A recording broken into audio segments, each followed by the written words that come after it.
Aksi premanisme di Jakarta sejatinya sudah ada sejak zaman Belanda.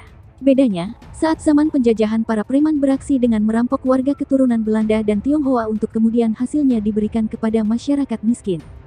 Pada zaman penjajahan kolonial Belanda, terdapat beberapa preman yang terkenal dan ditakuti warga keturunan Belanda dan Tionghoa. Mereka tidak segan-segan melukai korbannya. Pada pertengahan akhir abad 19, masyarakat Batavia mengenal Muhammad Arif alias Haji Darip yang menguasai Klender, Pulau Gadung, Jatinegara, hingga Bekasi.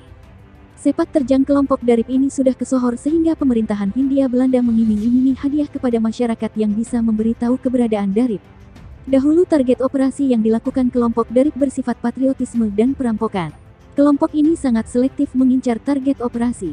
Biasanya mereka mengincar orang-orang berkulit terang, seperti China dan warga keturunan Belanda.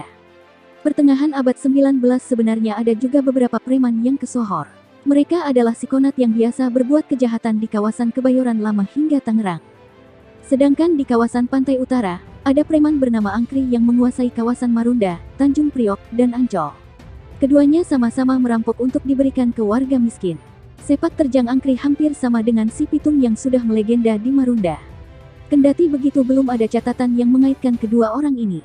Pasca kemerdekaan Indonesia, Jakarta yang menjadi ibu kota negara memasuki zaman yang rawan dengan kekerasan dan tindak kriminal. Sebagian besar pelakunya merupakan eks-pejuang laskar yang kehilangan pekerjaan karena revolusi telah usai. Mereka yang tidak terakomodir dalam institusi resmi militer memilih dunia kekerasan untuk menyambung hidup. Daerah-daerah ekonomi seperti Senen, Mester Cornelis, Tanah Abang, dan Tanjung Priok menjadi tempat menyandarkan kebutuhan hidup. Mereka menjajakan diri sebagai penjaga keamanan, centeng alias jagoan. Daerah-daerah ekonomi itu menjadi lahan perebutan kekuasaan, baik antar individu maupun antar organisasi pengelola keamanan. Hal ini yang menjadi penyebab utama daerah tersebut dinamakan oleh masyarakat umum waktu itu sebagai daerah underworld dunia hitam yang dianggap seram dan menakutkan.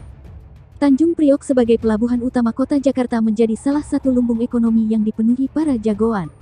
Mereka berangkat dari berbagai macam latar belakang etnis.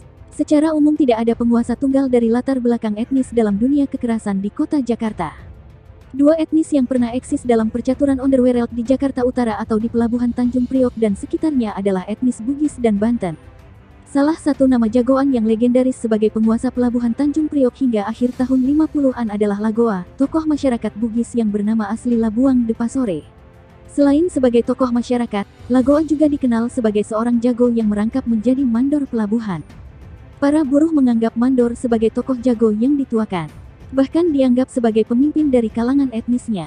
Hal ini pula yang dialami Lagoa sewaktu menjadi mandor pelabuhan Tanjung Priok. Tidak hanya di kalangan etnis Bugis Makassar saja, Lagoa juga dipandang sebagai tokoh masyarakat yang punya karisma oleh etnis lain yang ada di seputar pelabuhan Tanjung Priok.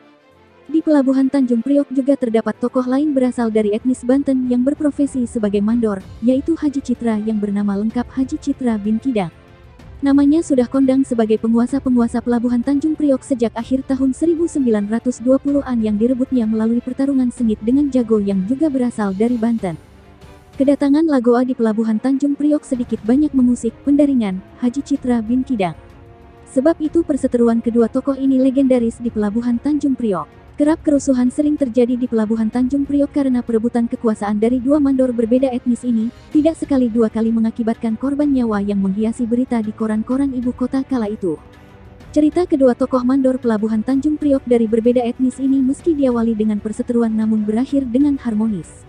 Keduanya mampu menjadi tokoh perdamaian peredam konflik yang pernah terjadi di antara etnis Bugis Makassar dan Banten, bahkan dengan komunitas etnis lainnya. Puncak kedamaian ditandai dengan diangkatnya Lagoa menjadi menantu oleh Haji Citra bin Kidang sebagai wujud perdamaian dan persaudaraan antara etnis Banten dan Bugis Makassar di Tanjung Priok. Pelabuhan Tanjung Priok sebagai daerah dengan penuh kekerasan terus berlanjut sepeninggal mereka berdua, bahkan meluas hingga keluar daerah pelabuhan. Hingga di pertengahan tahun 60-an terjadi konflik besar yang memakan banyak korban jiwa antar beberapa etnis penguasa daerah kekerasan di Tanjung Priok. Bahkan sampai harus melibatkan pejabat tinggi militer yang juga tokoh masyarakat Bugis saat itu, Brigjen TNI Andi Muhammad Yusuf Amir dan Kol TNI Ahmad Daeng setuju untuk mendamaikan.